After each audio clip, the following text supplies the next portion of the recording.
Hello বন্ধুরা, শুভ দুপুরের lunch menu নিয়ে চলে এসেছি। লাঞ্চের মেনুতে কি আছে আজকে দেখিয়ে দেবো তোমাদেরকে। দেখো, এটা হয়েছে আলু আর উচ্ছে চচ্চড়ি, আর এটা হয়েছে গাজর কপি আলু দিয়ে ভাজা, আর এটা হয়েছে মূলোর শাক। মূলোর শাকটা আমি কুমড়ো দিয়ে করেছি। মিষ্টি কুমড়ো দিলে পারে একটু নরম হয়, বড্ড খসখসে হয়, তো কুমড়ো দিলে পারে শাকটা ভালো হয়।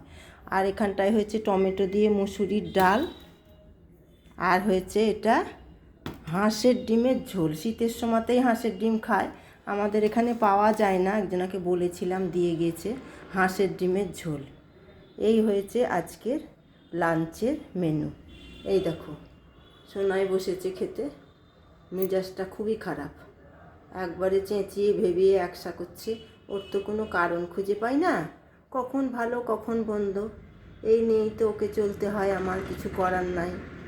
কিসে যে রাগ হচ্ছে, কিসে যে হাসছে, কিছু তো বুঝতে পারা যায় না। স্বাভাবিক ছেলে তো নয়, কি বলবো তোমাদেরকে আর।